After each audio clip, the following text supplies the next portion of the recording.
And good evening, everybody. Chance the Gator here. Welcome to another episode of Mean Tweets. That is the lovely Taylor. Woohoo! Hi, Taylor. Hi. Mean Tweets is that show you love to enjoy and to hate at the same time because we bring you the good, the bad, the ugly, and the downright stupid of social media from the last week. That's right. And what a week it was, Taylor. Probably one of the most monumental weeks in American history in a long time. Probably since the last series of assassinations like the Trump assassination. Which didn't actually fulfill. Yeah, the one that didn't fulfill. Is this the first assassination of my lifetime of strong consequence? Could be, because I remember the Reagan assassination attempt. But it didn't and that didn't kill him. And I remember, of course, the Trump assassination attempt was huge, but that also didn't kill him. I mean, the Reagan one was even more serious in the sense that he could have died. I mean, it was a little bit touch and go for a while. It was a little bit. I mean, we lived through 9/11. We saw the towers come down. And that was a pretty horrific moment. But it's not technically an assassination. No. And a political assassination. Yeah. I'm sure everyone's heard, but, just to be clear, we are referring to the Charlie Kirk assassination that happened last week out in Utah while he was doing a show out in a public forum. And, we're going to spend pretty much the entirety of this show talking about that. Quite a bit has happened, obviously, since that initial shooting. And, it happened right after we film our weekly show, so there's been a lot of time. We debated like doing an early show or not. We ended up doing kind of that, where we did a special, one of our episodes for our subscribers that we decided to open up to the public because of the topic, and we had special guest Ed McRae. And it is free to access to everybody, so if you go to our Substack and you see our podcast there, we have the audio, and listen to our thoughts about how people were behaving in the arts community right after it went down. Yeah, and Ed McRae is always really a fascinating person to talk to. He's a wealth of knowledge and opinion, and he's very interesting. At least I think so. Yeah, of course. So that was a really fun show to do, even though the topic was terribly somber. But for our regular show that we do on Tuesdays, we really did want to just cover it with our normal slate of slides and videos. And, we're going to talk about, not really just the shooting, because that's kind of long in the past now, but also just the aftermath of the shooting, where the investigation led. What happened in society as far as the general public and how they reacted, good and badly, and what that meant in their own lives, and then what this means for the future for all of us, and how this is going to change the country forever. I mean, there's a lot of routes to go down. Yeah, that's accurate. It doesn't feel like it was a long time ago. It was, a week ago, but it feels like, that image is going to be in my head for the rest of my life. Yeah. But to me it feels like a long time ago, because it's just been kind of like around the clock, Well, a lot has happened since then. There's no question about that. Yeah. So, with all that said, let's start by talking about Poland. We're going to talk about Poland. Yeah, I'm just going to start calling myself the war correspondent. So we have to have a moment with Taylor, the war correspondent. All right. So in Poland this week, Taylor, this is your show right here. So you just take it away. Well, I talked a little bit about this last Mean Tweets, and then things have kind of escalated since then. Essentially, to sum up what's going on in the world, and why Trump is over in the UK right now, is that Russia sent in not just one but two waves of unmanned drones into Polish territory. But that's a big deal, because that's an escalation of the Ukraine war, to start sending aircraft that, Poland didn't know what to do with that. They thought they were under attack in a major way, and there was like hundreds of them. So they scrambled all their jets. They got other countries involved, Scandinavian countries, and they immediately went to help from NATO because Poland is a NATO country, obviously. I mean, the whole reason NATO exists is to unite European countries and with the United States against possible Russian aggression. It always has been that. Really, the Soviet Union originally, but extending to Russian as well. And then Russia did it again. That's a couple nights ago. So Poland has invoked Article 4, and Article 4 is when everyone has to come together to discuss options. Article 5 is when they decide that they're going to actually respond with a serious retaliatory attack. So we haven't gotten to Article 5 yet, but Russia has said that it is already in a war with NATO. Their ministers came out and said that yesterday. And really, they always happen. I mean, that's not really something that's that different, because NATO has been supplying Ukraine this entire time. If NATO weren't backing up Ukraine with weapons and money, they would never have been able to fend off Russia as long as they have. So all of this is kind of big question mark about what happens next. Trump is talking about sanctions against Russia, and he's told the European countries that unless they are serious about no longer buying Russian oil, they're not in a good negotiating position. And that's kind of where we are at right now. It's a big where we're at, though, Yeah, it is a big where we're at. This is what Poland called the biggest military exercise that they've done since World War II, especially as far as planes go, flights in the air. As you see from this headline, France has deployed their major aircraft over to the region. All of this is happening at the same time that Israel is going into Gaza City. Well, do we really have a good gauge as to why Putin did this with Poland? I mean, I understand if it's with other Russian countries, because, I mean, even with Ukraine, what his thinking is that's all used to be part of the Soviet Union before it broke apart. Poland was not part of the Soviet Union. So there's two things going on. First, Russia is trying to send a message to NATO with the most convenient country towards Belarus, saying that if you, as they said out loud, this isn't me guessing about what their message is. This is what Russia said their message is that if you support Ukraine, we're going to consider you to be at war with us as well as anybody else. So that's what they're trying to say by that. It's also that Russia is kind of getting ready to, what everybody believes they're getting ready to do is to invade the Baltics.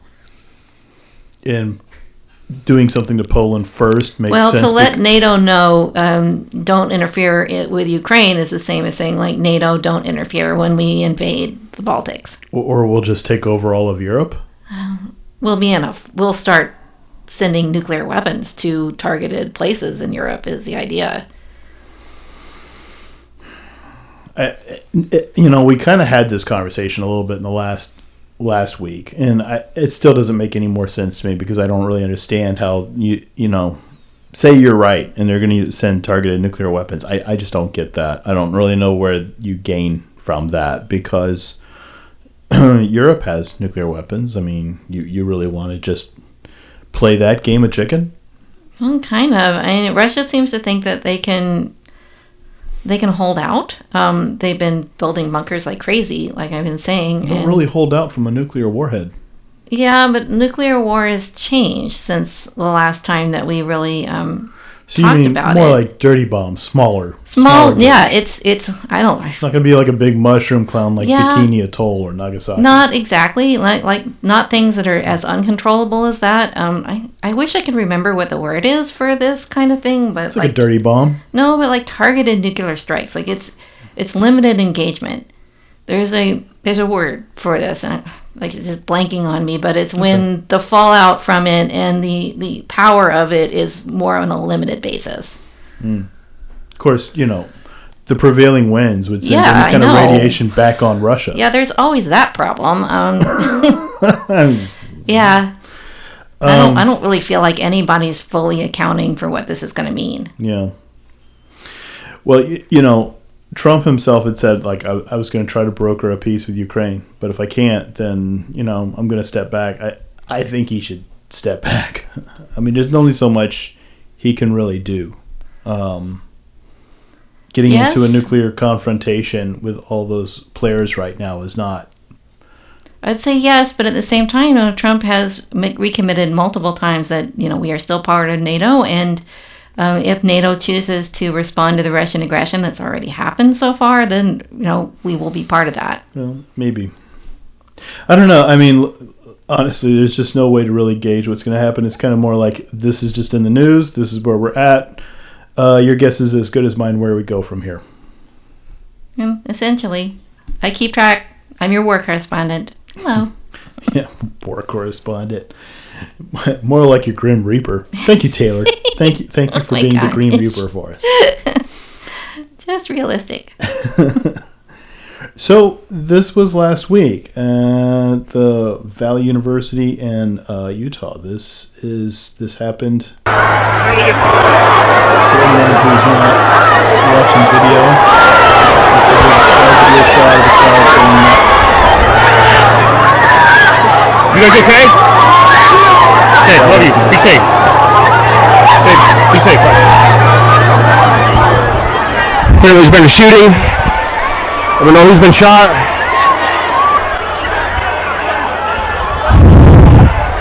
We are here live at Utah Valley State University. I don't know if that was shots or if that was fireworks, to be honest, but... How are you doing, sir? Good, how are you doing? Were you able to see anything that happened? I was standing right here interviewing people. Hang on. Charlie Kirk got shot? Holy shit, Charlie Kirk got shot in the neck. This is unconfirmed. This is from my son who was down there right in front of Charlie Kirk. We're going to go down there and see if we... That's about as honest as it gets right there. Yeah. Doing a live report and dropping an S-bomb. Yeah, that's live and in the moment. And that's what it looked like. The one shot rings out into Charlie Kirk was sitting in a tent, as he always does for these events.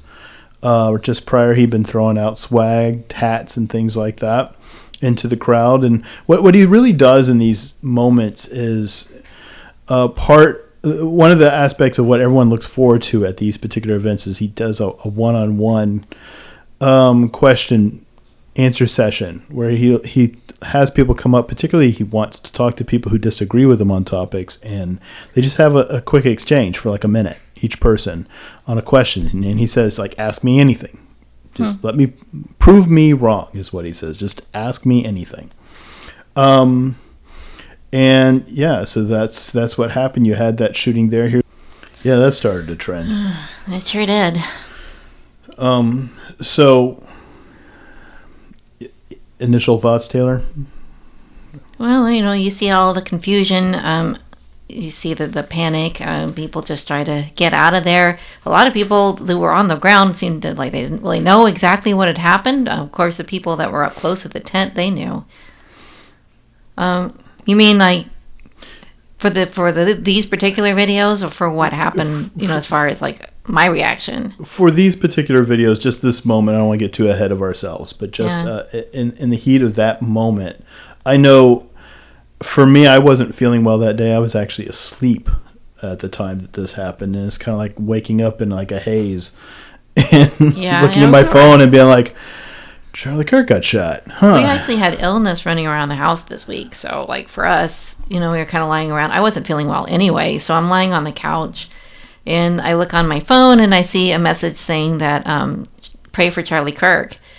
And so, of course, instantly I jumped over to Telegram because that's where you get all the actual news these days in real time. And the first thing I see is the up-close video of him getting shot. Well, first thing you see is that. Yeah, that was the first thing. I ended up seeing that same video by accident because I was just looking for stuff. And that one, just when you see the video, it looks tame until it's not, and it's too late. Yeah, and it's too late already. It was a vicious hit. He was shot in the throat. It was nasty. Not something we're going to show today. No. And so, obviously law enforcement got involved. The FBI got involved. And I think instead of just getting too far ahead of ourselves, let's go ahead and play this next video clip with Kash Patel, just talking about the timeline of how the immediate aftermath went. So, a lot there. Where do you even start? I will start with saying one thing is that I'm actually really happy with the job that Kash Patel did on all of this. I know that there's been a lot of people that were complaining about the two suspects that we caught first. It didn't turn out to be suspects, and we'll get into one of those guys later because he's actually kind of glad that they caught that guy. But everything that I've wanted from this investigation I'm getting, which is that he's not, if this were Comey, there's no way I would be getting a willingness to look into the rest of the people on the Discord. Yeah, they would be really, really careful, wanting to protect be everyone that they could, everyone's and just identity. have a fall guy and nothing else. That's what they would do. Yeah. And he made a point, I don't know if we've shown that clip yet or not, but he made a point of a timeline on that length of time. It says like 33 hours in the span of time before they captured this guy. Am I making his last name? Is Tyler what? Robinson. I don't know why I just blanked on that. It's all right. But, and then as comparatively, the Boston Marathon bombing took 5 days. Right. And it's not a bragging contest, but he's just trying to, explain to people that, Let's remember why. Do you remember why the Boston Marathon thing took so long? Because I do. Well, I know the guy was disappeared and was hiding in a boat. But that doesn't explain why you don't release the information about him to the public. Well, he was because you want their help catching him, right? He was an immigrant, right? Was he illegal? He was an immigrant. He was a Muslim. Okay. This was back when we were trying to pretend that we were not having Muslim attacks. Which, in that case, between him and his brother, who he accidentally killed, was absolutely a Muslim attack. Yeah, those back in those days, it was always like, well, is there any other way we can pin it on literally anything else but what it actually is? And I guarantee that if those people were in charge now, that's what would be happening again. Yeah. I think that. Well, let's go ahead and play the second part of this clip here that kind of extends the story. And to add on to that, this is the person he's referring to. Oops. So that's what we just played. No, it's George Zen. He's a 71-year-old, and it was revealed today that he was in the possession of child porn on his phone at the time that he was arrested. Oh boy. Which just really gives him the medal for absolute genius to get himself mixed into this fray when he wasn't even involved, and then to get caught with child porn. Like, what did he think was going to happen? All right, so something that we've kind of learned through this process is that there are older people who regularly run cover for Antifa. Andy No posted about another one today. It was a woman who lies on behalf of Antifa when evidence pointing to them in a crime comes up. Newspapers go to her and they ask her questions, and then she lies about it and says, no, that's actually white supremacy. That's what that symbol means. She did it about the bullet casings, and she did it in reference to an ICE shooting that happened a couple weeks ago, and Andy No exposed her about that. This guy apparently regularly shows up at Antifa rallies, and he took his opportunity where, people are kind of joking, like, it seems like what he is one of those people that picks up young boys at these kind of things, and he's just running cover for them. Well, but to have, you had to assume your phone's going to get confiscated. Well, that's the crazy part, is right. Apparently he didn't think of that. Sorry. Right, that's what I mean. That's the crazy part. It's like, I'm just going to, And so apparently he tried to keep them from taking his phone, and then just kind of gave up. I was like, well, I don't want you to have my phone. There's child porn on there. This guy's like a world-class moron. This is like one of those people. It's like, someone needs to show him how to open doors, because he's clearly not going to understand the concept of a doorknob. Yeah, he's just another guy kind of being ruled by his sickness. That's really what's going on there, ruled by his sickness. So this, Taylor, For anyone out there who's not really familiar, maybe to explain to them a little bit about what Discord is. It took me a long time before I knew what it was, but essentially it's a server, or like a private server service for chats, like private chats. So you can have like a large group of people that are signing into your Discord, and it's like protected where people can't see what's going on. I kind of know about it because of the Women in Comics Facebook group that left their Facebook group and then went over to Discord, and that was no way I was joining that. I was already fed up with being anywhere near those people.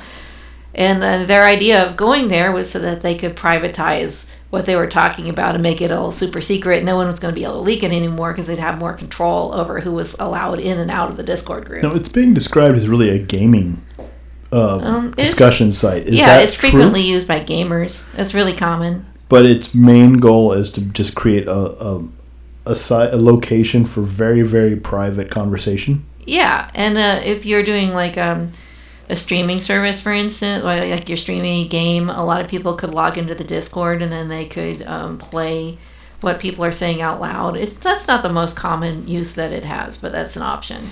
Because that's apparently something he was doing a lot of, being on Discord. I mean, probably connecting to gaming. I'm assuming. He's shown in photos to be doing quite a bit of gaming. One of the casings was a reference to Helldivers too.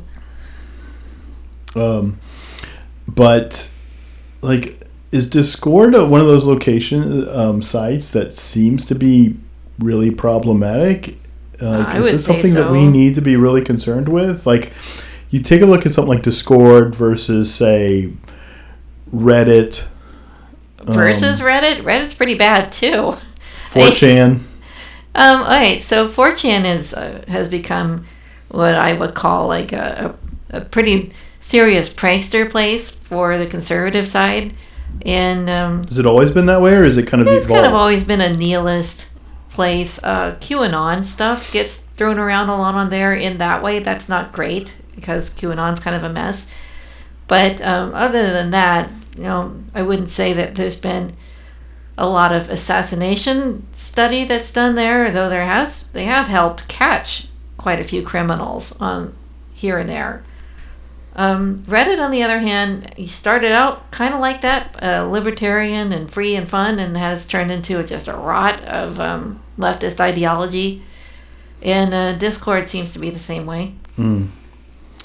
So, at this point, they caught up with the guy. Basically, his dad turned him in, so that worked. In that they put those images out, hoping that someone would see who would recognize him. And in this case, that worked. His dad recognized him. It was a horrible moment for his dad, and then confronted him. And this was way away from the scene. The scene of the shooting was in Orem, Utah, and they caught the guy down in Washington where he actually lived.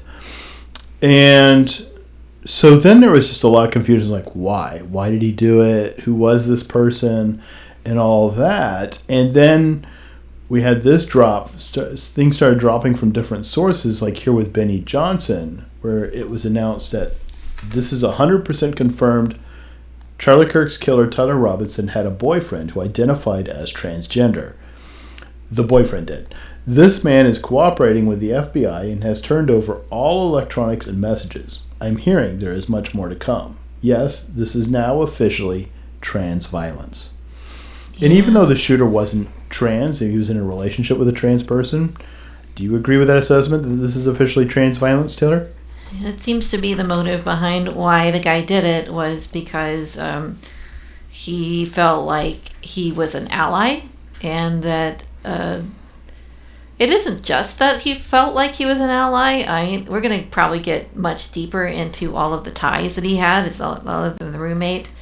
But I will say from the conversation that got released, there's been a lot of speculation that maybe this was a staged chat, but I personally don't think that's true. I think that the trans guy involved directly with him, and it sounds like there's more than one of them that was, and that's just really common in this kind of situation, did not plan it with him. So next we'll show who the boyfriend is. His name is Lance Twiggs, and Yes, he's transgendered, and yes, he's in what is called a furry suit. Sure is. Or approximation of a furry suit. It's minus the head. Yeah, it's not a full fursuit. It's kind of like one of those onesies that guys that can't afford a full fursuit. I've seen kind of wearing that more and more often these days. Just for anyone who's not familiar, this is what a full fursuit looks like. Yeah. Yes. And like for a newbie who just doesn't understand, this would be like equate to like a mascot. I can it's tell like what you the that mascots wear. Listening to these pundits have to actually talk about all of these subcultures that we're so familiar with for so long has been wild. It's just crazy. It is. And I think it's one of those things they're going to have to get more up on, because I think this is going to become more into the mainstream. Furrydom, as it's called, is really not mainstream, and I don't actually believe they want to be mainstream. I don't think this is overly something that they want to be like really known for. They have their own conventions, and they used to keep to themselves. It's kind of interesting when you look at the exchange that Tyler had with his furry boyfriend Lance. We'll go back and show him again. Furry boyfriend Lance, how that conversation went. It was kind of illuminating. So we actually have that transcript, and we're going to read it now. Okay, so we're going to play this, or we're going to read this out, this transcript of... this is basically to set this up. This is the conversation that Tyler had with his boyfriend Lance when he basically admitted to what he had done. And I thought, just to make it easy, not doing this for fun, but to make it easier to understand. Oh, you want me to read the roommate part? Yeah, why don't you read the roommate part, and I'll read the Robinson. You got it. Robinson part. Okay, you ready? Ready. Actually starts with the roommate at the top with what? At the very top. What? You're joking, right? I'm still okay, my love, but I'm stuck in Orem for a little while longer yet. It shouldn't be long until I can come home, but I gotta grab my rifle still. To be honest, I had hoped to keep this secret till I died of old age. I am sorry to involve you. You weren't the one who did it, right? I am. I'm sorry. I thought they caught the person? No, they grabbed some crazy old dude, then interrogated someone in similar clothing. I had planned to grab my rifle from my drop point shortly after, but most of that side of town got locked down. It's quiet, almost enough to get out, but there's still one vehicle lingering. Why? What? Why did I do it? Yeah? I had enough of his hatred. Some hate can't be negotiated out. If I am able to grab my rifle unseen, I will have left no evidence. Going to attempt to retrieve it again. Hopefully they have moved on. I haven't seen anything about them finding it. How long have you been planning this? A bit over a week, I believe. I can get close to it, but there's a squad car parked right by it. I think they already swept that spot, but I don't want to chance it. I'm wishing I had circled back and grabbed it as soon as I got to my vehicle.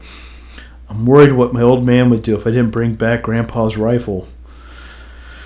I don't know if it had a serial number, but it wouldn't trace to me. I worry about prints. I had to leave it in a bush where I changed outfits. Didn't have the ability or time to bring it with.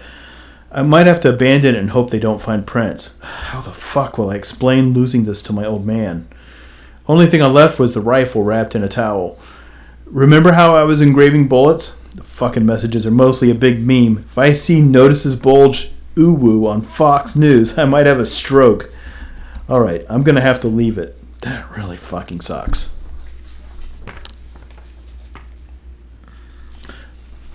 And then there's a secondary exchange later that really talks about... This is the moment where they're talking about... I think they're it's kind of like towards the end of this exchange. And Tyler goes, delete this exchange. Oh, I guess it doesn't have any more from you. Is this just... Yeah, oh, well, the roommate's at the very end, bottom. Okay. Delete this exchange.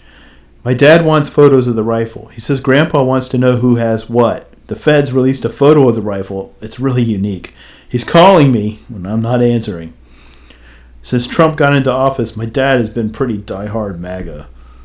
I'm going to turn myself in willingly. One of my neighbors here is a deputy for the sheriff. You are all I worry about, love. I'm much more worried about you. Look, don't talk to the media, please. Don't take any interviews or make any comments. If any police ask you questions, ask for a lawyer and stay silent. End scene. And so, Taylor, tell the world exactly what Lance did after he was told to stay silent and get a lawyer. Sang like a bird. Sang like a bird. He did. And we do believe that. I mean, we've been hearing that he's cooperating, and based off of this exchange, yeah, makes sense. So I've seen the conspiracy theorists running around saying, like, this sounds staged, this sounds like at the end of Breaking Bad when Walter White tried to make it seem like Skyler wasn't involved in anything by faking the exchange so that because he knew it would be read later. I'm sorry, there's some problems with that, and one of the problems is that the timeline matches up perfectly. You have here where he's saying that his dad called, that his dad wants photos of the rifle. All of that is corroborated by his dad. We knew that before we read these chats.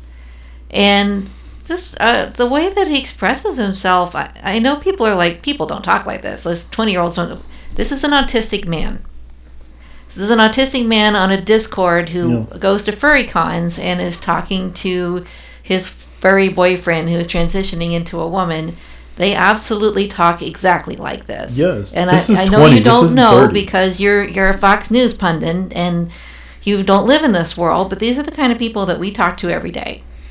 One of the things that just caught me off guard reading through that is he used his grandpa's rifle, and his grandpa is still alive. Yeah. Can you... his grandpa... It apparently was like a gun that, he kind of treasured, and it's like, this is what you did with it? That's what you did with it. It was a birthday gift. But, it's just astonishing that someone would go this far because he's just angry at somebody. It's hard to fathom. I mean, you'd say I'm a fairly emotional gator, wouldn't you, Taylor? Yes, I would, actually. Yeah, I'm actually a pretty emotional guy. I can get angry. Uh-huh. You've seen me get angry. Yep. I've never done this. I've never hit anybody. I can't imagine just going to that next level of just being so angry that you just go like, well, time to get the gun. Yeah, I know. I mean, where does that come from? And one of the things that's been pointed out, and we talk about like the different shootings, there's been shooting attempts, too many. Like the one in Butler, not so much the one on the golf course, that was an older man. The school shootings, a lot of these shootings that we're having, there's a really narrow age gap difference. Yeah. Very narrow. It's about all the same age, within about 4 years of each other that this is happening. Really young people, really young. And that's really unusual. That's very unusual in the annals of time. Let me remind you that both of these guys in Butler and here were also both autistic, and so was the one in the Catholic shooting as well, and Adam Lanza. If you go all the way back to the schooling at the school shooting that started them all, right? We're seeing a lot of an increase in this, and at that age, because there's been an enormous increase in autism, especially in young men. So I guess autism just kind of makes people unable to handle their emotions. It does. Turns them into the Tasmanian devil, to put an illustration to it. Well, it has a tendency to make them malleable, for one thing.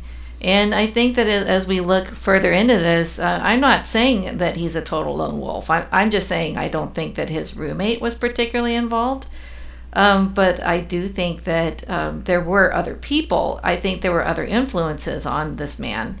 And I think he's easily influenced. That does seem to be a reoccurring theme, actually, that they're easily influenced.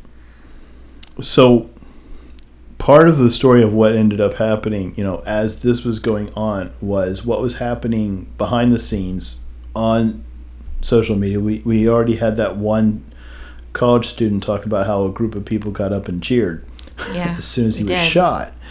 I'm sure those were people waiting in line so they could ask questions they disagreed with him on. And then that continued on other sources of social media, particularly like TikTok and Blue Sky. And so we have this video clip from Stephen A. Smith. And for the record, Stephen A. Smith is a Democrat. He's a registered Democrat. I know. And I wish I'd seen a lot more like this. It just didn't see as much of it as we needed to. No, not nearly enough. I mean, to me, it kind of begs the question to ask next, like, so what was it about Charlie Kirk that just made people explode? Like, what how many grandmas was he mugging, and like how many kittens did he drink the blood of and all that? It's like, what was he doing that was just outright unforgivable that you just had to kill him for? And let's see a little bit of Charlie Kirk here, because as popular as he was, there's a lot of people that just really don't know anything about the man. So let's hear from Charlie Kirk himself now. I go around universities and have challenging conversations, and because that's what is so important to our country, is to find our disagreements respectfully, because when people stop talking, that's when violence happens. I've never seen someone do this. Well, it's a growing trend because people like me are facing violence, assaults, the left. Yes, the campus Antifa. I've been stormed out of restaurants. I've been assaulted publicly, multiple death threats. Okay, so what's your goal in all this? There's more people that agree with me than some people would actually believe, and they come out of the woodwork when I do stuff like this. We record all of it so that we put on the internet so people can see these ideas collide. When people stop talking, that's when you get violence. That's when civil war happens, because you start to think the other side is so evil and they lose their humanity. Well, that's what we all thought. If people would just talk, then you could avoid things like civil war. I will say that he is correct. I think he did change. He changed a lot of minds, but he also caused a lot of people just to think and understand the concept better of like rational disagreement and discussion. Yeah. But that doesn't mean he reached everybody that way. And that's why they needed to shut him up. There's a segment there that just didn't want that at any cost, and they were willing to pay that cost by shooting him, and then, their own lives are forfeit now. Let's play an example. Ironically, I've got a video clip of him doing one of these events and having an exchange with, of all things, a furry, someone in a fursuit. So let's watch that next. The only furry here, so I think that's why they put me through the line, so thank you. Charlie, you're a very attractive man. You recognize that African Americans are disproportionately committing more crimes, right? And then you attribute that, I think you said, to the culture and then single motherhood in the country, starting from the 1960s. My question to you is, why did it affect specifically African Americans as opposed to other races? Because other races can also get married. I mean, a working hypothesis, according to Thomas Sowell, is culture.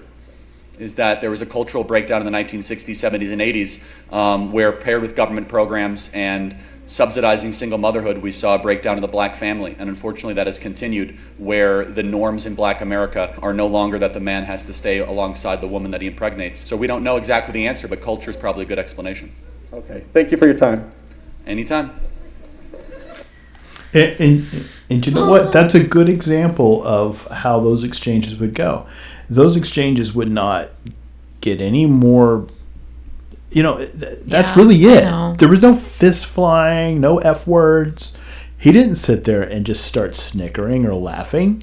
In this particular case of someone coming up, he took them extremely professionally, addressed the question, and made no further change of acknowledgement that he's dealing with someone in a fursuit as opposed to a swimsuit or... Yeah, he didn't treat him differently because he was in a fursuit. Right. And I probably would have. A lot of people would have. For a lot of people, they'd have a hard time not just sitting there going like, wow, what do we got here? Or something like that. And even that would be, tame enough. But he didn't even do that. He just completely treated him like an equal. Yeah. And for that, you get shot. That was the problem. It was too good. It was changing minds. It was like working. Taylor, you're right. That is the point. Yeah. The point is that he did treat him like an equal, and that just makes them angrier. It does. They almost would have preferred it if he did make fun of him, because they feel like they'd have something on him that they go like, see, he's not so special. The fact that he would always handle every situation professionally, at least that I could see, it just enraged them. It was that Christ-like attitude, like you'd see with the martyr of Stephen from the New Testament, where you're using words and you're talking to people, much the same way like Jesus Christ would deal with the men of the Sanhedrin, and they would try to trap him. Yeah. With like breaking Jewish law and stuff, and he always had a response, and they couldn't handle that. They couldn't handle it. I saw people saying, like, if there was someone that said that got a very popular post that if your pastor doesn't mention Charlie Kirk in the sermon this week, then you need to look for a new church. And I saw another pastor get extremely angry about that. I'm going to guess that he didn't mention it, saying that there was no need for him to shill for Charlie Kirk's turning point in his pulpit. And I thought that completely misses the point. Yeah. Because the reason why you need to bring it up is not because you're shilling for turning point. It's not because it's a political choice that you're making. It's because everyone in your church needs to understand that we are at a point in civilization and in America, particularly in America, where somebody just got assassinated for believing the same things that we believe. And that's very serious. Turning Point, Charlie Kirk's company is rooted in the Bible. I mean, that's the very basis of their job. They're not there to just change people into secular Republicans. He's not interested in that. I mean, he wants people to like. He really just wants people to think. He's not even there to force you to become a Republican. He's not demanding anyone there to sit there and change their affiliation or anything like that. He just wants people to understand that having a discussion is the right way, whether it changes your mind or not. Yeah, that's what they couldn't handle. Yeah. I would say, like, there's probably people out there that just really don't understand furries. And I don't want to go too deep on it, but I think it's worth explaining why.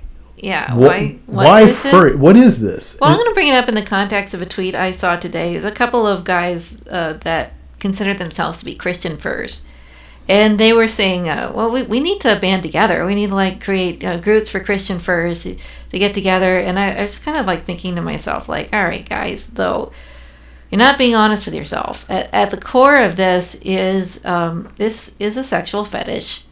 They say it started with Robin Hood. I mean, bestiality is not a new thing. That's something that's been with us a long time. Disney's Robin Hood. But the actual like design, the way that it looks, the aesthetic of what we now consider to be modern furdom, it comes from Robin Hood originally, and then sort of morphed from there. There's a lot of big characters along the way that they consider to be particular furry icons. We mentioned Gadget from Rescue Rangers being a major one.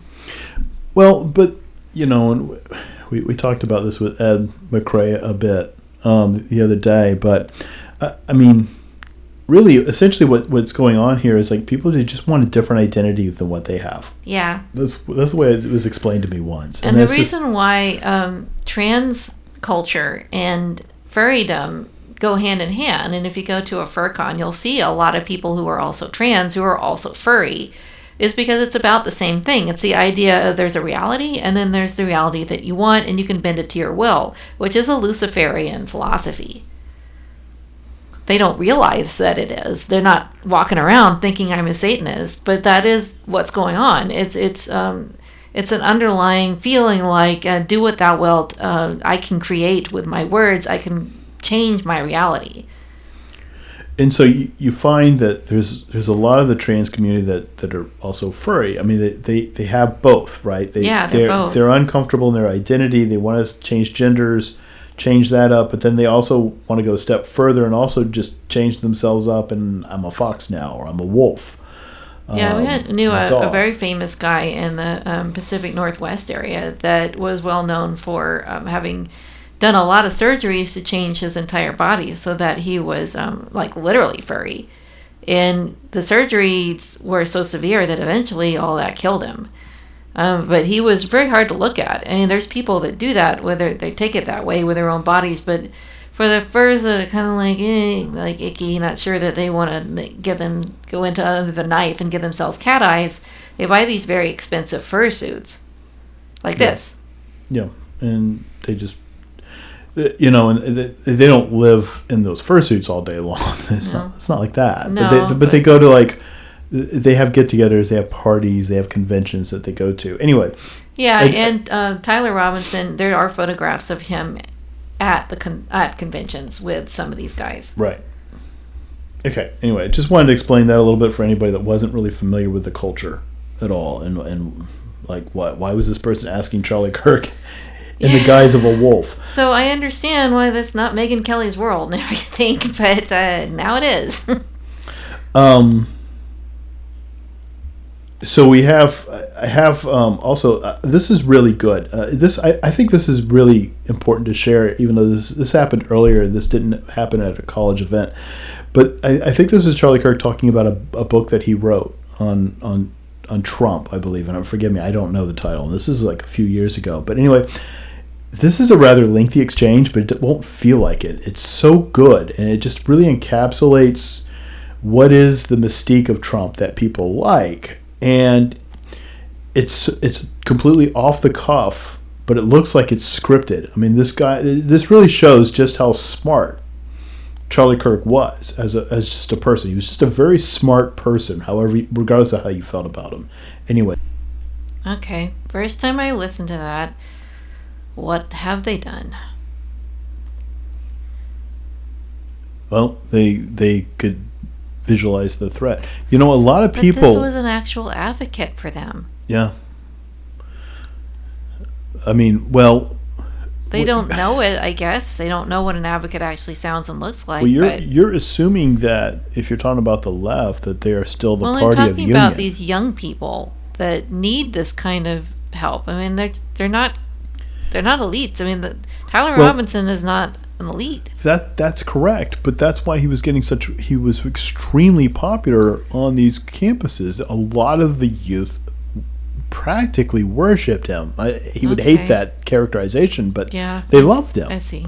When we listen to different pundits, I won't name them, or just like people that have other really well-known conservative shows, they would say like, my kids actually know Charlie Kirk, like, because they knew Charlie Kirk and like personally, like they'd have dinner together and they'd say, my kids love it when Charlie Kirk comes over. It's kind of like Charles in Charge, the television show. Parker Lewis is who he's kind of reminding me of. Yeah, it's not. It's a very small segment that's this angry at him, but it was enough. It only takes one. Well, it's the same segment that's angry at J.K. Rowling. I guess. I don't know if that's bigger or not. I don't know. It is. Well, I do know it's that the same size. The vigils that you have that happened in the last week, just everywhere, spontaneously, are spontaneous for a reason. They mean it. Yeah, I have seen the vigils. But yeah, I mean, that's impressive. I can't tell you how many times I saw so many people talking since his passing, saying like he was going to be president. They weren't saying he could be. Yeah. They were absolutely convinced that he was on the way to being president, and that's why you'd have people like this Tyler creep who would just be like, "Well, that's why I had to shoot him because he was going to be president, and I couldn't handle that." Going to have that. I really didn't know anything much about Charlie Kirk other than I saw him sometimes. Yeah. It related to other pundits that were friends with him. I feel like I missed out. The first time I really kind of paid attention to him was honestly in sort of negative light because he hosted Tucker Carlson at that Tampa gay get together, and Tucker got out there and said some ridiculous stuff, and people were saying, well, like, Charlie Kirk needs to be careful about these associations with Tucker Carlson. But he explained himself afterward. He was just like, I don't agree with him on these things, and I just feel we need to talk and give him a chance to say what he thinks, and I say what I think. It's consistent with his attitude throughout about everything. But I think Charlie Kirk also, really, we don't want to go down this rabbit hole, no. Which I know you can, but I don't think Charlie Kirk wanted this just to continue on in Israel. He wants it to end too. Wanted it to end. He wanted the whole Gaza, Israel clash together to just end. Okay, but like so does everybody. But that doesn't mean that that's always possible. Either way, like get deep into it or anything. But I still, not knowing that much about him, cried all afternoon after I saw this murder, because I could tell, I don't know, something inside me that could tell this was not just about him. It was about all of us. Every really Christian that's like him, that believes the same things that we do. Well, I think one of the things that created a lot of tears in people was the notion that why this was done, that it wasn't done because, Charlie Kirk just looks the way like Charlie Kirk does. It was an actual assault attack on the notion of speech. Yeah. And the free speech thing, but like just the ability to just have discussion, which is what we're supposed to. That was the thing that we were always like. That was our fail-safe, right? It's like, well, we want to just have discussion. If we can't do that, if discussion is just off the table, there's nothing left but barbarianism and just kill. Yeah. There's nothing left. Yeah, this is what you resort to when you've lost the argument. You're just going to have to shoot him. What did Tyler honestly think was going to? What is the image? What's the perfect he wants? He wants a war of just like both sides killing each other. I don't think they'd end that well. There's not that many of them. I don't know. Going over this this transcript again, there's a lot here about how it seems like he didn't fully think about what he was going to do with the gun. It didn't fully think. Yeah, and that the roommate's trying to be emotional about it, and I ask him questions, and it just sort of shocked disbelief, but he's really focused on the fact that he's going to get caught through this gun. Yeah. That's another reason why I feel like this is the real thing. This is not fake. You can read in this, and you can see him kind of hemming and hawing. I'll answer my boyfriend's questions quickly, but what I'm really interested in is, does the gun have fingerprints? What's my grandfather going to say? What's my dad going to say when he doesn't see the gun? He doesn't know where it is. Can I get over there? Is there a way that I can do something about how it's wrapped in a towel, or like maybe they won't find it? He's obsessing about getting caught. There's really just very little rational thought happening. Yeah. From start to finish. It is just operating off such adrenaline that you're just not even taking a moment to breathe and just give yourself 5 seconds to go like, wait a minute. I mean, for instance, people will talk about like, wow, this is so well planned.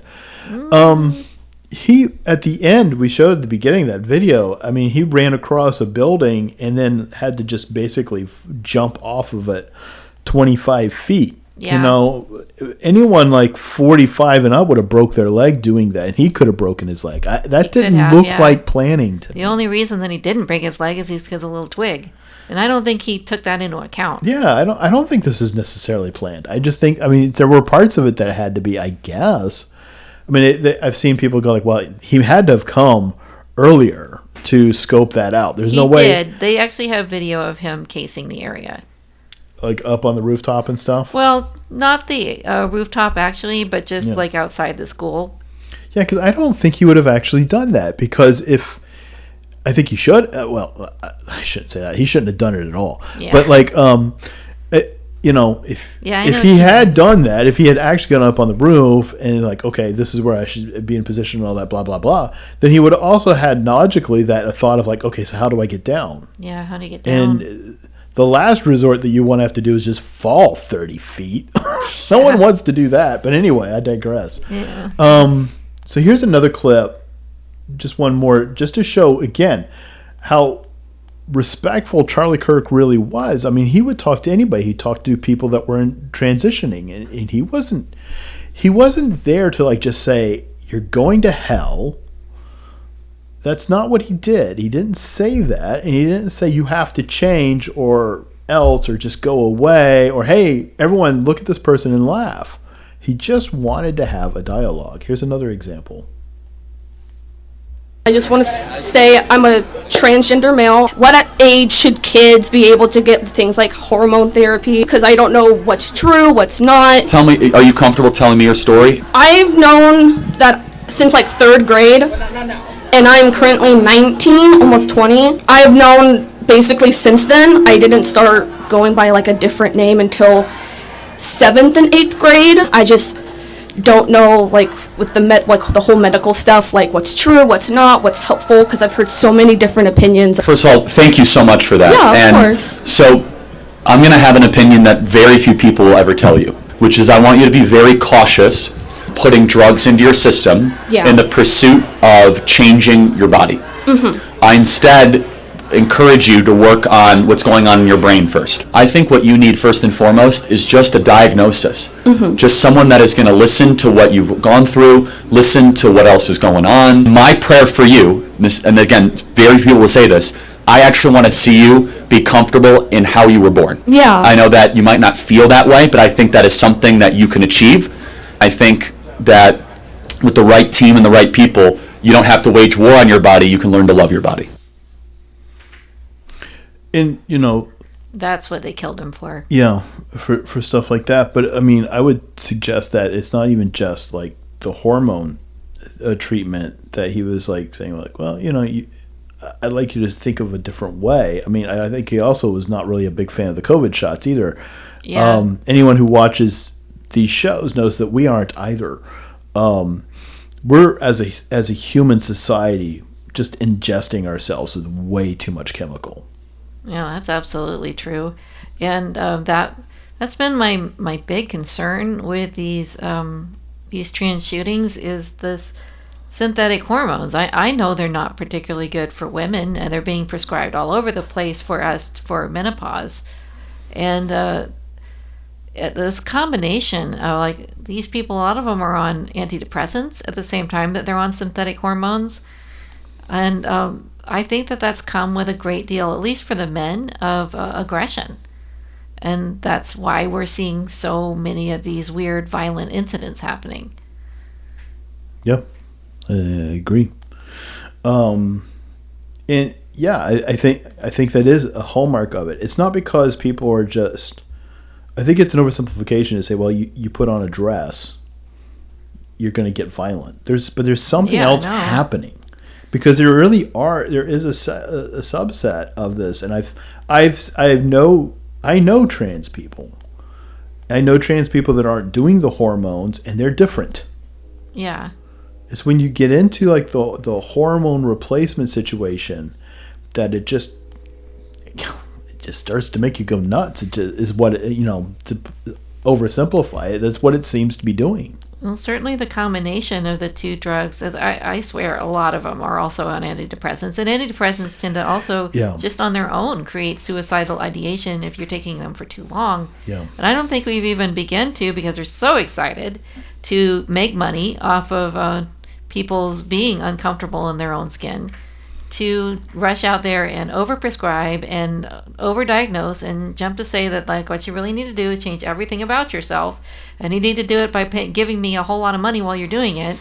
And people just aren't getting it, that they're being taken advantage of. Yeah.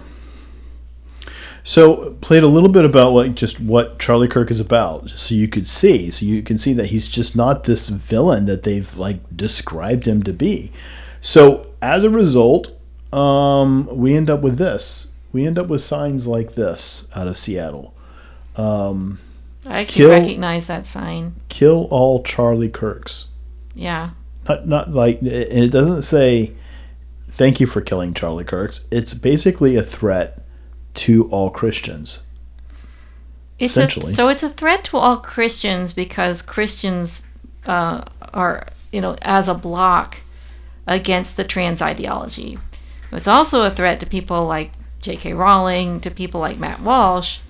I know Matt Walsh, I don't know what his religion is actually, but because especially people like Rowling, and the idea is that they call her like a TERF, and people that are being called TERFs or have been described that way have also been speaking out. These tend to be fairly left-wing feminists that have ended up in the crosshairs of the trans movement, saying that TERF, you know what that stands for? No. It means women that, it basically means like women that believe women's spaces should be for biological women. I forget what it actually comes out to, but that's what it means. Rowling's probably the most famous version of what they consider to be a TERF, and they want to kill them too, and they've said so. And there was a TERF that wrote it was a highly left-wing philosophy professor was talking about how she was accused of that like 10 years ago, and in this article, the trans man guy that was saying that he had heard other trans men saying that they wanted to kill in violent ways women that believed like she did, but they shouldn't say that because that was bad. And she was horrified because she didn't know that kind of language was running around in those circles. And that was 10 years ago. Well, we have like tweets here that show how they're organizing in a violent way to correspond with that signage, that graffiti that was done. You have, you have this, Trans Day of Vengeance. So I had actually heard of the Trans Day of Vengeance. I had been hearing about it in early summer, I think. Vengeance isn't something you want to embrace. No. That's a threat. Yes, it is. Trans Day of Threat. It's a day to act out our violence on you. Yeah, because the word that was getting around the internet was just in these kind of spaces like Discord and Reddit and TikTok, is that talking didn't work. We couldn't convince you. Mostly just saying we tried telling you that we're really women and that you needed to clap your hands and say trans women are women. There should be no qualifier on that. They're just women. That was going on, I think, in like 2017. Everyone considered that to be the big height of all of that, where you weren't allowed to be in the club unless you were willing to shout trans women are women. There's no qualifier. Yeah. So I was never happy with that whatsoever. And there's a lot of people felt like that was their dividing line. It was like, I'm not going to do that. There is differences. And then the word started getting out that the differences were causing problems, like rapes in prisons and people doing peeping Tom things in bathrooms. All that kind of came later. At least the public mainstream news about it came later. So then you have this. If you are not ready to be violent in defense of transgender and non-binary lives, then you are no ally. You are simply an ally to those who wish to eliminate us. Fascists have to be resisted violently. Nothing else has ever worked, ever. Your lukewarm acceptance of queer existence is lethal. Fight. Hey, so you don't know the impact that would have on like the leftists that want to be part of the club and are willing to do the clapping and say that trans women are women, to be told that they're just still not a good enough ally unless they go out and kill for it. That's exactly what Tyler Robinson did. That is who he is and why he did it. That shirt is impressive. Yeah, I've seen that shirt around. I've seen pictures of multiple how people is that wearing not expressing anything other than just use these to get the point across?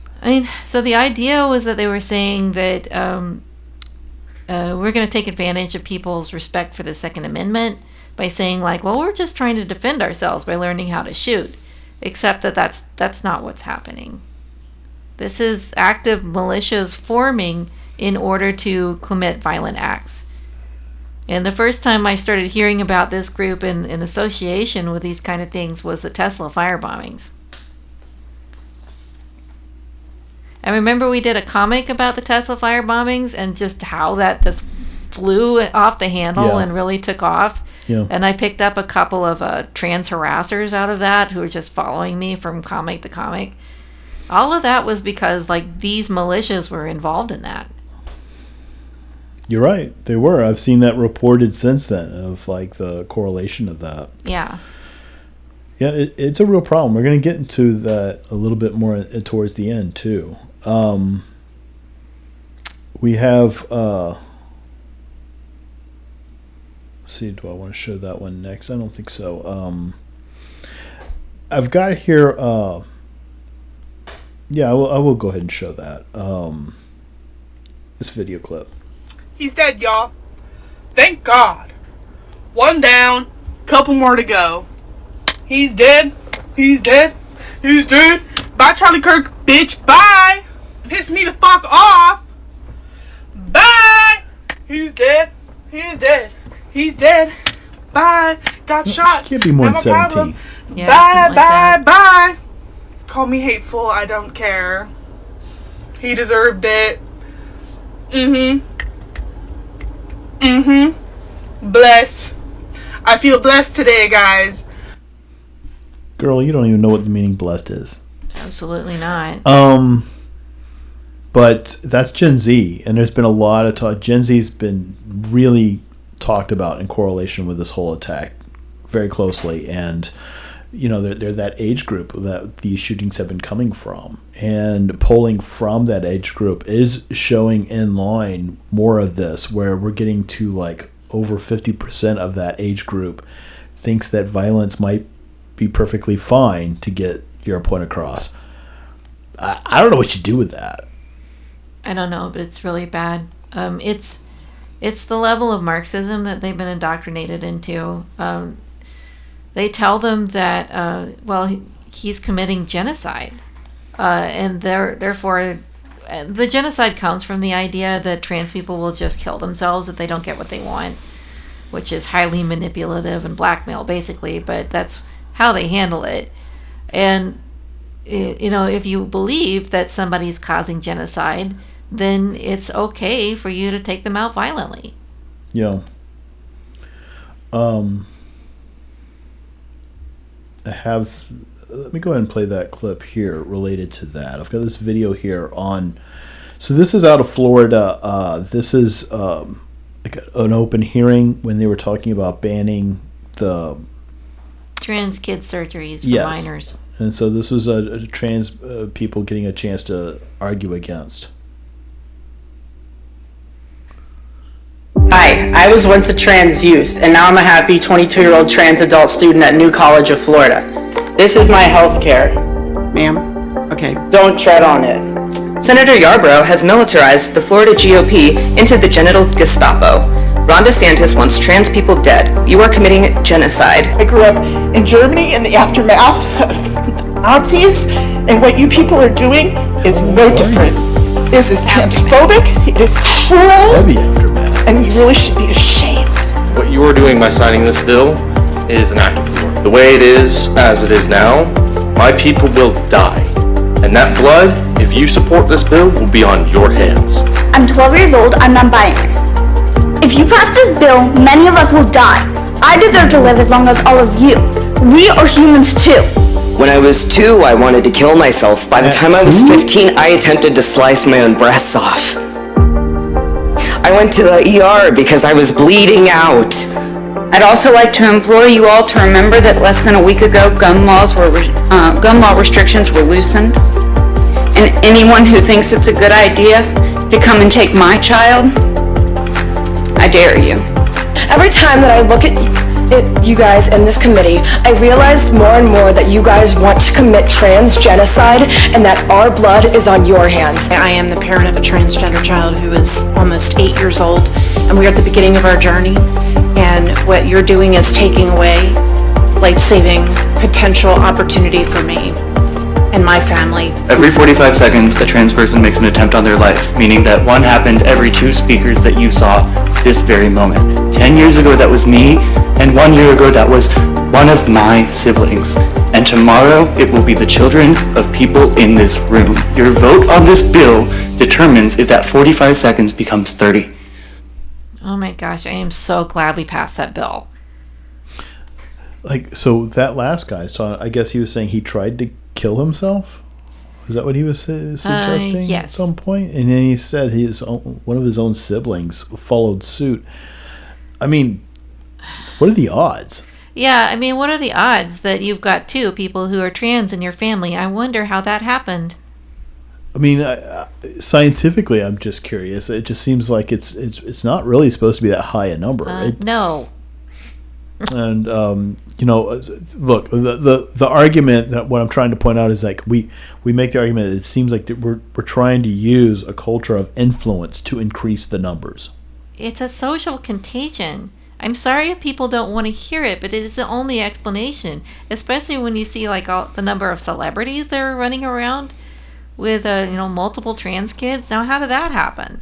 Why is there an overabundance of famous people that suddenly have kids that don't know how to handle the gender they were born into? I mean, there's just seemingly some crazy stuff that was just being stated there without them realizing they were, like, for instance, I'll put aside like whether you're doing self-cutting, self-mutilation, but you didn't try to kill yourself at age 2. At age 2, hardly anybody remembers age 2.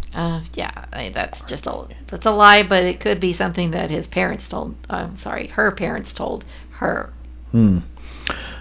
Yeah, I mean, I guess, but then that would indicate that the parents were really trying to foment this. Yeah, but they are. I mean, did you hear that last woman that said you're going to hurt the opportunities for me? Yes. Yeah, it's for her. That's all about for her. It's Munchausen syndrome all over again. The Nazi aftermath thing, that woman looks like she was probably not born since until after Germany is reunified. Yeah, unified. that woman just needs professional help.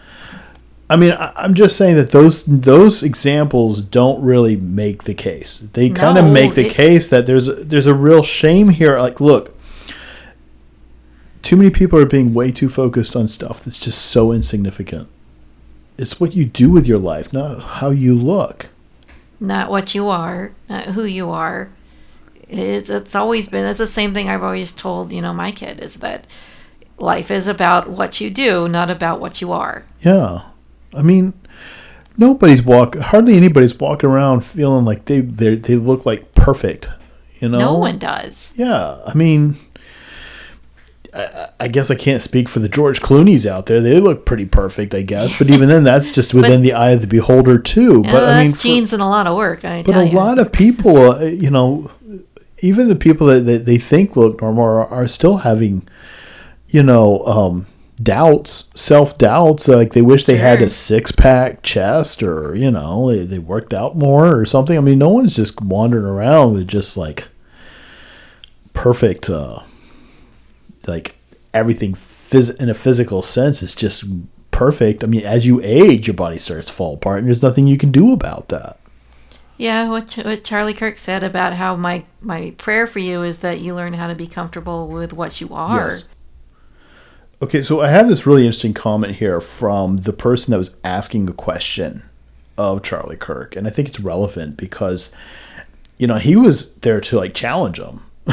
And he was going to actually challenge him on, like, you think that the left is, like, the violent people. It's such a coincidental question that a lot of people were saying, like, I don't like coincidences. We need to question this guy. But I will admit, having watched the video that he put out, he seems pretty credible that this was an entirely a coincidence. But maybe not so much a one, just because they're not peaceful. So, I mean, look, we believe God crafts these moments. That's true, yeah. And like this is exactly a great example of a moment that God would craft to just make the point known. Yeah. You think we are the violent people, Krakow. Yeah. Like that. It's sorry, anyway, but yeah. Here is that clip. And people have obviously pointed to the irony that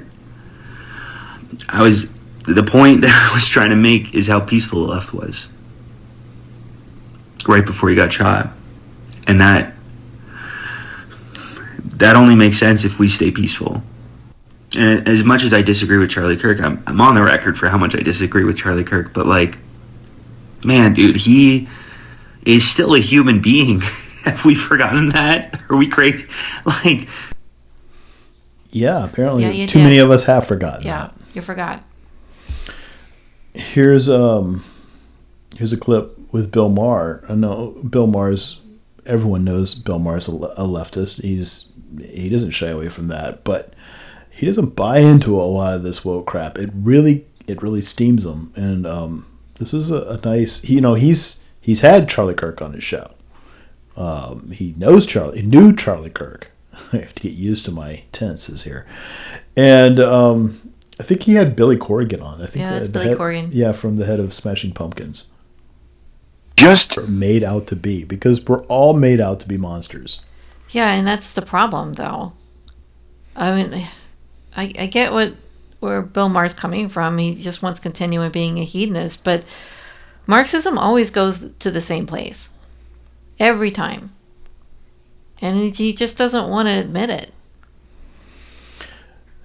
Well, yeah, I mean, I think he's admitting it. He's frustrated because he recognizes this is costing them.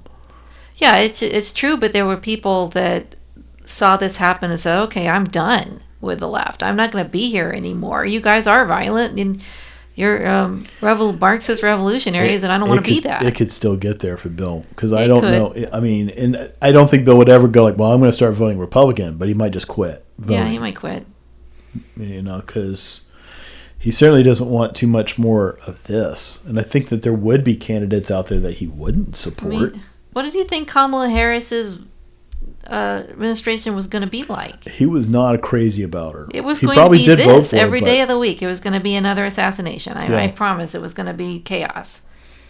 Yeah, and it wouldn't have been an FBI that actually cooperated with anything that we wanted to cooperate. They wouldn't have gone after Antifa. They wouldn't have gone after these other people on the Discord. It would have just been more, cover up for anything their brown shirts wanted to do. No, it would have been come out going like, well, fomenting from the right causes this. That's what we would have gotten. Yeah, just that from a position of authority. Yeah, violence is bad, but but not when we do it. But the right creates a lot of this, and it needs to stop on both sides. They'll allow that. Yeah. But then they'll just immediately pivot into, but he's a fascist. But the right creates these problems when they disagree with us and our policies. Yes. We really need to take a moment to talk about a couple of specific points, because people were taking words out of context that Charlie Kirk would say to rationalize why he deserved this. Yeah. And so I really wanted to cover this for a moment. You'd have this from somebody that posted it saying, I think it's worth it to have some people die due to gun violence so that we can protect our Second Amendment rights, stated as a quote from Charlie Kirk. Now, that's actually not a quote from Charlie Kirk. That is a paraphrase that is taken heavily out of context versus the entire thing. And the entire thing... okay, here's the full quote, because I couldn't even fit it on the screen. I'll just read it out, because I'm so sick and tired of things being taken out of context. It's so absolutely damn frustrating. And then they just make someone look like a monster because they just take out every third or fourth word, and the next thing you know, he's like, I eat kittens, I eat kittens. Well, understand that there's an agenda here in making people look like monsters. Yeah, it's a great question. Thank you. So I'm a big Second Amendment. This is Charlie Kirk, a Second Amendment fan, but I think most politicians are cowards when it comes to defending why we have a Second Amendment. This is why I would not be a good politician, or maybe I would. I don't know.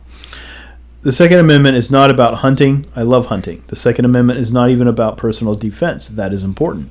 The Second Amendment is there, God forbid, so that you can defend yourself against a tyrannical government. And if that talk scares you, well, then you have not really read any of the literature of our founding fathers. Number 2, you've not read any 20th century history. You're just living in Narnia. By the way, if you're actually living in Narnia, you would be wiser than wherever you are living. So I don't know what alternative universe you're living in. You just don't want to face reality that governments tend to get tyrannical, and that if people need an ability to protect themselves and their communities and their families. Now, we must also be real. We must be honest with the population. Having an armed citizenry comes with a price. And that is part of liberty. Driving comes with a price. 50,000 people die on the road every year. That's a price. You get rid of driving, you'd have 50,000 less auto fatalities. But we have decided that the benefit of driving speed, accessibility, mobility, having product services is worth the cost of 50,000 people dying on the road. So we need to be very clear that you're not going to get gun deaths to zero. It will not happen. You could significantly reduce them through having more fathers in the home, by having more armed guards in front of schools. We should have an honest and clear reductionist view of gun violence, but we should not have a utopian one. You will never live in a society when you have an armed citizenry, and you won't have a single gun death. That is nonsense. It's drivel. But I think it's worth it. I think it's worth to have a cost of, unfortunately is always taken out. Have a cost of, unfortunately, some gun deaths every single year so that we can have the Second Amendment to protect our other God-given rights. That is a prudent deal. It is rational. Nobody talks like this. They live in a complete alternate universe. So then how do you reduce? Very simple. People say, oh, Charlie, how do you stop school shootings? I don't know. How did we stop shootings at baseball games? Because we have armed guards outside of baseball games. How did we stop shootings at airports? Well, we have armed guards outside of airports. How do we stop shootings at banks? Well, we have armed guards at the banks. How did we stop all the shootings at gun shows? Well, you notice there's not a lot of mass shootings at gun shows because everyone's armed. If our money and our sporting events and our airplanes have armed guards, why don't our children? Meaning at schools. And I would tell anyone that cares to listen at this point that from Charlie Kirk's point of view, if it requires his life to be forfeited for the good of what he's doing through Turning Point as actually happened, or even like how he believes in the Second Amendment, he's not going to shy away from that. He was not sitting up in heaven right now crying like, oh, woe is me. I should have just never bothered, and then I wouldn't be there. And that seems to be what people are like making this assumption of. He's a much braver man than either you or I. So here's the problem with the argument. No, first off, I 100% agree with him. The issue is that cars, as an example of like we put up with the driving because we agree that having so many car deaths a year is the trade-off that we're going to have. Is the younger generation has been taught not to agree with that. They are do away with cars. Yeah, they are advocating for getting rid of cars. And the reason that they're doing that is because their leftist professors and leftist parents have been telling them that you should just take transit. You should be entirely reliant on the system and the government, and the government will always take care of you. And it's for the environment. We have to put up with these things for the environment. So they're not going to understand that argument, as like it's going to come to them like, well, it's got to be like, no one should ever die from this because we just won't have it at all. We're just not even talking the same language anymore, I think is a point that I'm trying to make. Yes, but they're actually trying, they rearrange his language, so it just makes it seem like what he's trying to say, like some people will just have to be killed for, so we can continue to have guns. It's not going to be me, but some other poor slop is the way they're really trying to phrase it. I actually think, I agree, I think Charlie would lay down his life for the Second Amendment because I think a lot of old school Americans did lay down their lives for our freedoms and the wars that we have had in the past. I mean, you have the same argument, well, I shouldn't say the same argument, but you've had the argument of like, well, he just lacks empathy. I have heard that. I'm not seeing it, but I've heard it. I've seen plenty of people bring that up as like a joke, or like his comments on Martin Luther King Jr.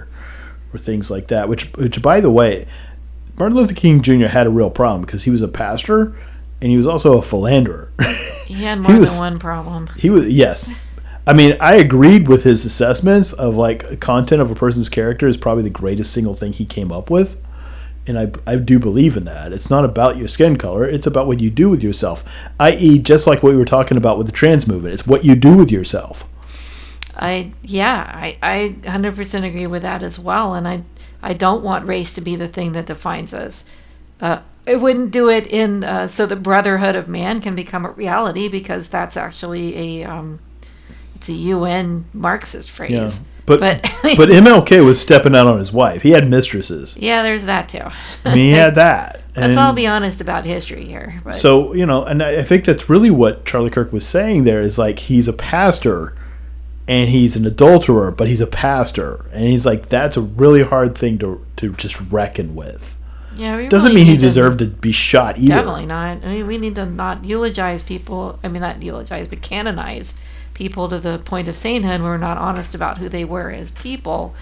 But no, it definitely shouldn't have been shot for any. I think God, shooting could you people imagine if for, we had Charlie Kirk streets on every town, how people would react? Yeah. Oh.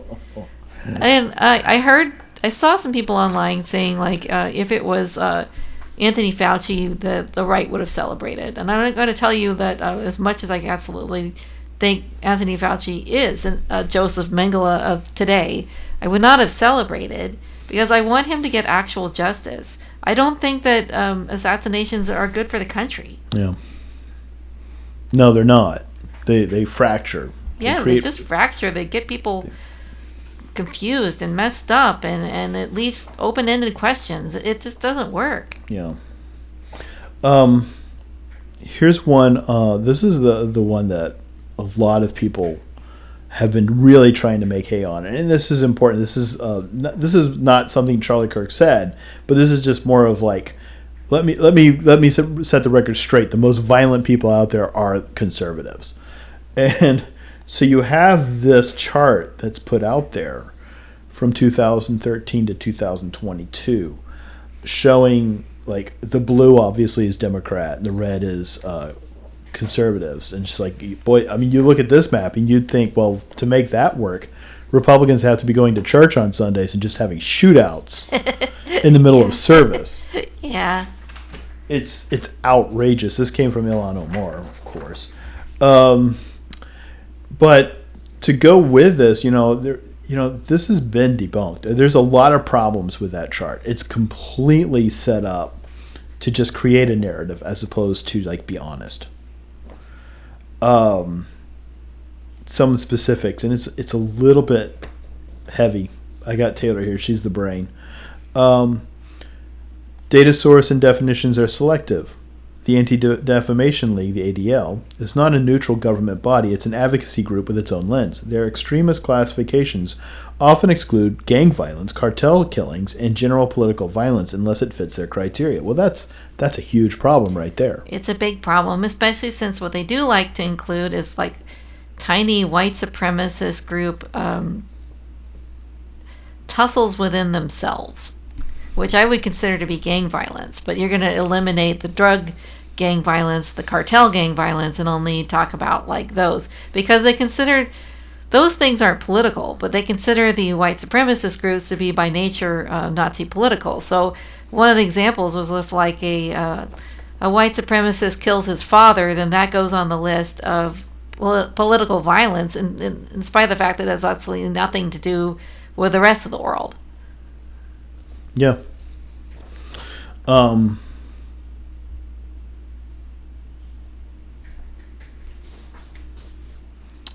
Apples to oranges metrics. That graph, that donut graph, compares market cap style stock, extremist label, with GDP style flow incidents. They treat one-off murders, well, this is what you were saying, Yeah, by one-off people murders. with loose associations as extremist deaths, but not everyday killings. For example, a right-wing loner who commits a murder after ranting online might be counted, but hundreds of killings in politically charged riots like the 2020 unrest may not be. I think that, for instance, I don't think they were covering all the killings that were happening in Chicago, for instance, which seemed like they were having like 14 people a weekend killed. Right, or even during the George Floyd riots when that man died and that security officer died in front of the building he was trying to protect. That guy wouldn't be put on the list, even though that was a political killing. Yeah. Law enforcement data looks different. The Center for Strategic and International Studies database finds that left-wing violence surged in 2020 to 21, much higher than this ADL chart suggests. Well, yeah, I mean, for one thing, you look at that chart, and it just goes to 2022. I mean, it doesn't even include any of the stuff that's been happening of late. Yeah, so all of this ICE stuff and militia stuff, and none of that's there. The chart only counts fatalities, but non-fatal violence, arson, and assaults, much of which came from left-wing anarchist activity, just isn't even captured. They don't even bother to capture what Antifa was doing in Portland in Minnesota. They leveled Right. an entire town. This should seem at this point to be highly selective. It is. So, I mean, we won't go any further with that. But yes, this is incorrect, everybody. They're really rolling this one out regularly. Don't buy it. I mean, it doesn't even look right in the face value. Yeah. I mean, this is one of the things they can't help. They always overshoot. They couldn't just sit there and try to make it look actually just like higher, but more reasonable. It has to be like, oh no, it's almost 100%. Yeah, who's gonna buy that? Some people. So we have you wanted to talk about this a little bit as we're wrapping up on the leftist groups, because this is talking about the future. Where do we go from here? Related to now that this tragedy has happened with Charlie Kirk, and you look at like what that graffiti was put on that in Seattle, where they're just like, well, let's kill all the Charlie Kirks. Well, what does that mean? That means this. FBI probes leftist groups for links to Kirk assassination. Federal and state agencies are probing leftist groups in Utah for possible advanced knowledge of Charlie Kirk's murder. Investigators are also looking into whether these groups provided material support after the killing. At least one organization quickly deactivated its social media pages in the aftermath, raising even more questions. I mean, I think this is related to like this post right here. Yes, it is. So, Data Republican found the receipts for all of this about not only direct links, but I think like basically after during the murder and the quick investigation, 4chan found quite a few transgender individuals who knew in advance that there was going to be some kind of major event on September 10th. Kind of alluded to it a lot of times in a cutesy way, that it was going to be very devastating. Some of them were directly saying that it was going to be the murder of Charlie Kirk. So now they're saying, I think, like up to 20 individuals are under investigation for having advanced knowledge. And there are a couple of militia groups, but one in particular, this person, Arnaya Fanayan, and that is a man, are associated with it. They deleted their webpage, and as much as they could after the investigation started. My guess is that they did have some behind-the-scenes online associations with this guy, and that is the reason they felt the need to duck out of sight, because Data Republican was able to also link them to the ICE shooting. And I've no doubt that they're also linked to the Tesla fire bombings. Yeah, we had this on. You're talking about this Texas ICE shooting? Uh-huh. Yeah. So like they're organized, and they're saying that they're training people. They're saying that they're deliberately violent and militant, and I mean they're in Utah, and some of this was like associated too with that news story about kids in the local schools that were identifying as furry and behaving in furry ways during school hours and being allowed to do it. Something is definitely brewing in Utah. Something that's not good. I included a video that I'd like you to play. Oh. Which one is it called? It's called Palestinian. Okay. I found it. We had watched there, I think it was from this where it mentioned that while the students at Elam who came from Gaza were there to study medicine, that simultaneously they, just by virtue of being there, studied revolution. And I think that school really probably forms consciousness for a lot of people when they're there to just study how to help people. And of course that makes sense. And I think that it was at the other university that we went to that I was really surprised by how seamlessly they switched from a Cuban cultural dance to singing communist songs, right? This change was not a change to them at all. It's the same culture to them, through and through. It was the Communist International. Yes. That they were singing. Yes. Which was really cool. Yeah, and they weren't the only ones we heard sing that. We also had the chance to interact with organizers from around the world, specifically some people from Germany love to sing the International, and I found it very interesting to talk with them and to see their different perspectives. Totally. And I think that was also what's so cool about Mayday Brigade, which we knew was going to happen, but I think we weren't expecting to such an extent. It was that we were sharing this brigade, not just other American brigadistas, but brigadistas from around the world, from South Africa, from Ghana, from other Latin American countries, from Australia, from Germany. And essentially this was an international brigade where they wanted brigadistas with a revolutionary orientation, with revolutionary politics, to come and learn about the Cuban Revolution and essentially come to fight against this blockade that our country, as American representatives on the Strip, was fully responsible for. Okay, so this is Arnaya, the person who has organized and founded the Utah Militia for Queers Alliance, who is getting paid by the UN for her non-governmental organization and Utah state funding as well, and also funding from China that's come in her organization, who is talking about communist revolutions on a podcast as a Palestinian. It's all one thing. Connected to the trans and everything? Trans and everything, yes. I mean, he's a trans identifying person as well. Okay, but that doesn't really follow. I mean, the And Palestinians... it doesn't seem like it makes sense, does it? Palestinians hate the trans people. Uh-huh. And yet he's still fighting for Palestinian revolution and against the Jews. So and it just, they don't understand what they actually stand for anymore? There's some of them are just in this delusional place where they think that Islam will accept them somehow if they do, the right work for the revolution. It's nonsense, but it does seem that way. They believe things like that. It's delusional, but delusion is kind of what this person traffics in. Well, it's just for all the people that were rushing out to say that Israel killed Charlie Kirk.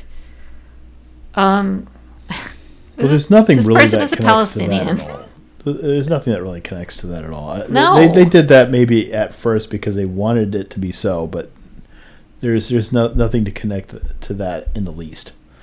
I think that, so today, Kash Patel had a hearing, in front of, they scheduled those. And, of course, they talked about the Charlie Kirk situation and where do we go from here.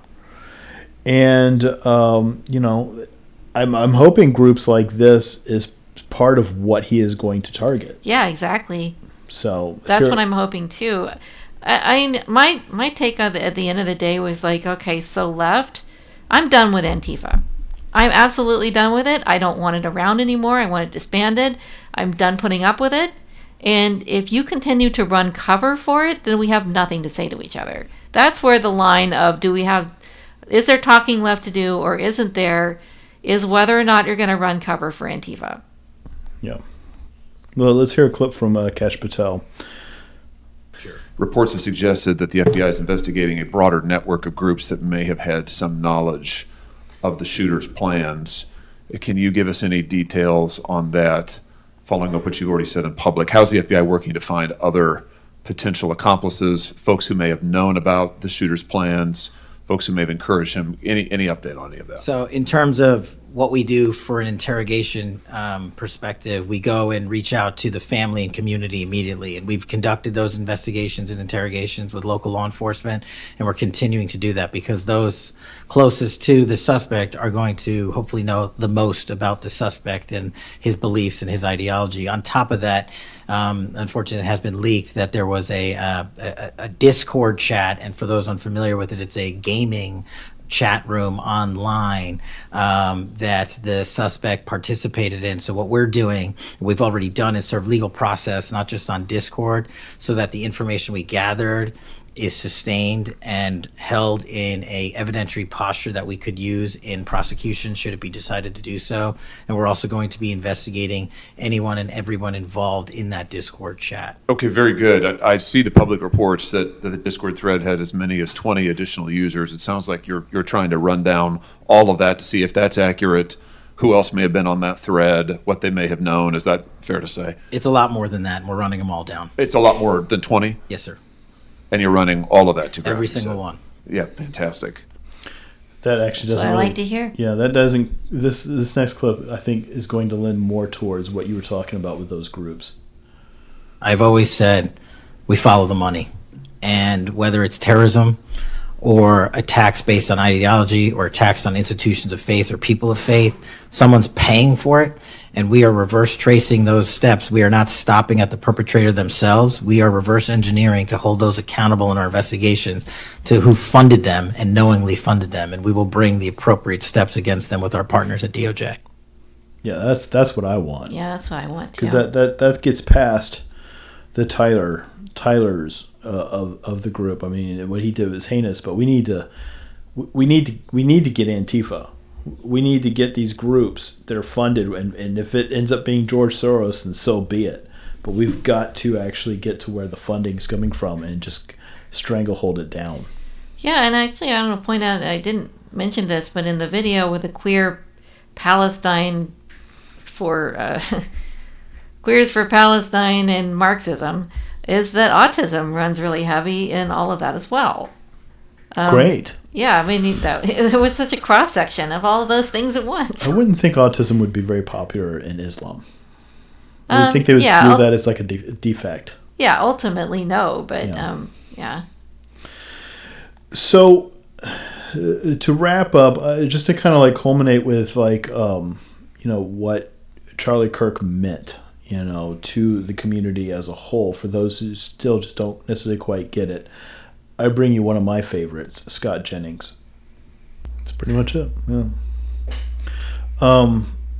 So, I mean, is it all sad? I mean, is his death for nothing, or can we find some good in what can come out of, Charlie Kirk's untimely passing? And I've got a couple of clips here that shows that maybe this is going to backfire on what Tyler really wanted. This whole Charlie Kirk thing. I'm a left-leaning moderate, but the left has done a really great job of pushing us all over to the right the past year. And I'm so sad, because what Charlie Kirk brought to the table was conversation and debate, and that's why I liked him. I didn't always agree with him, but damn, we need more conversation and we need more debate. And all I can hope is that all of these kids that showed up on these college campuses to debate him or to agree with him or whatever, I hope we end up with thousands more of Charlie Kirk out there debating.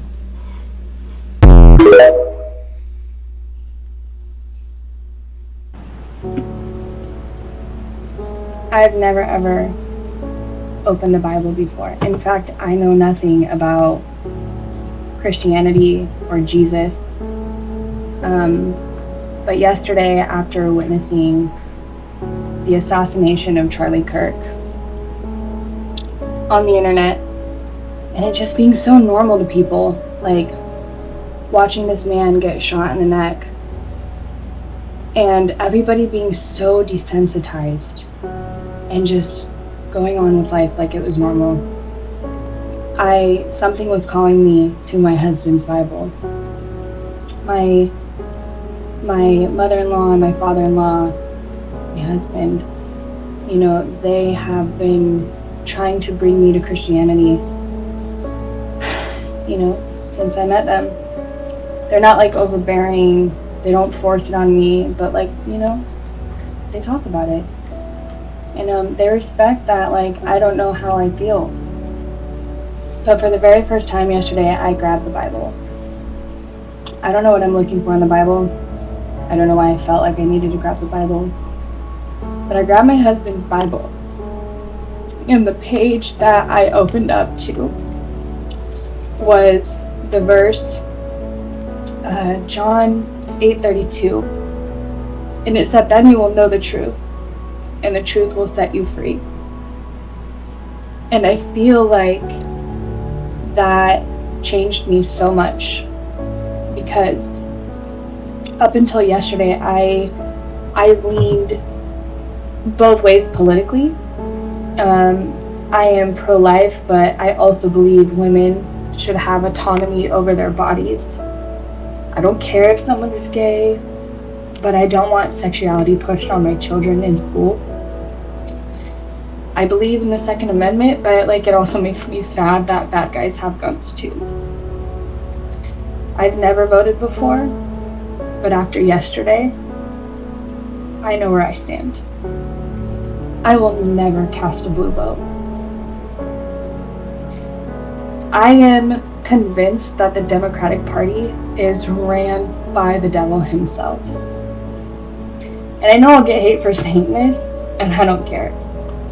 But I feel like Charlie Kirk's death, woke me up spiritually, and now I can't unsee the truth.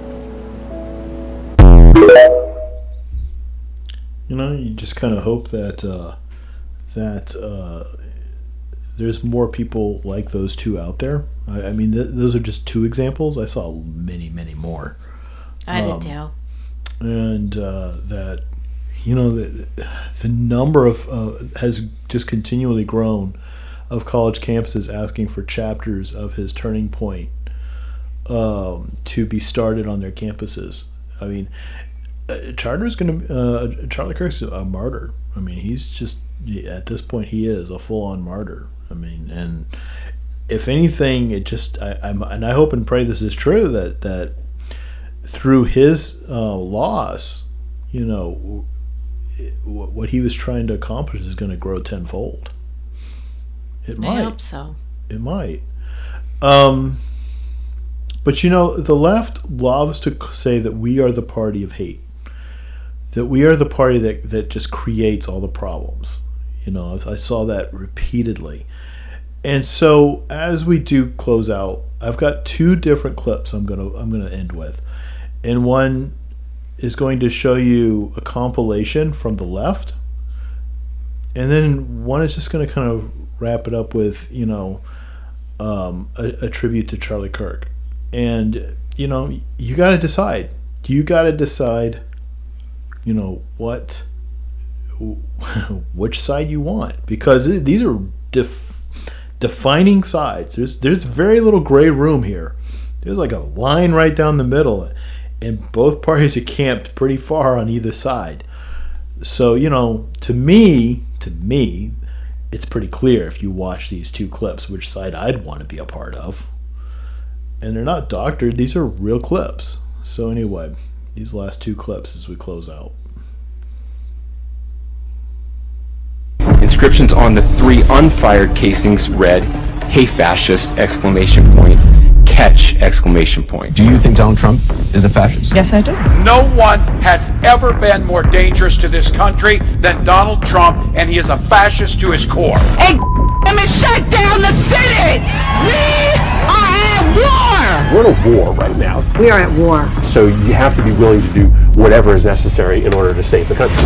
And that's why the gloves are off. Donald Trump and the MAGA Republicans represent an extremism that threatens the very foundations of our republic. And yes, there are many threats to democracy. We see it with these extreme candidates. I just don't even know why there aren't uprisings all over the country, and maybe there will be. But you can only push people so far. And then they start to take matters into their own hands. What the American public want is for us to bring actual weapons to this bar fight. This is an actual fight.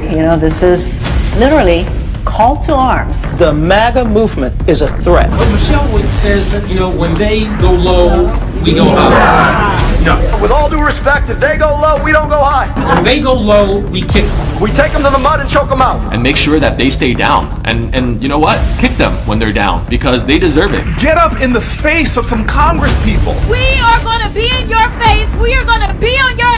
We have to fight this in the streets. We're going to fight it in the streets. It's time to step out of your comfort zone and step out into the streets. To our Republican colleagues, if you do not see the light, we will bring the fire. Resist! You and your little friend off of Twitter.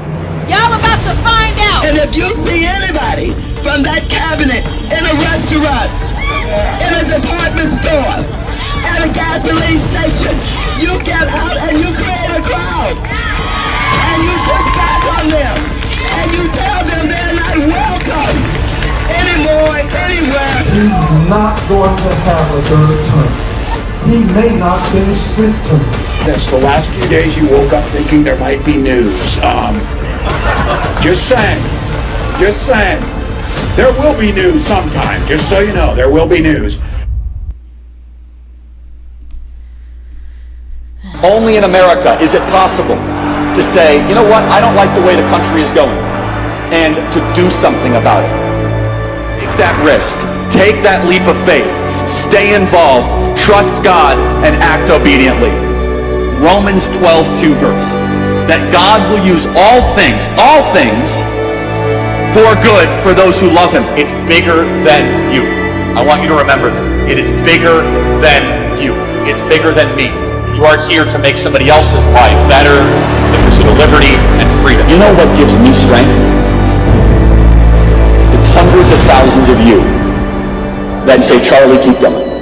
1 Corinthians 5 and 15. So that's all pretty amazing evidence, not just intra-biblical evidence, but extra-biblical evidence that Jesus Christ was a real person. He lived a perfect life. He was crucified, died, and rose on the third day, and He is Lord and God of all.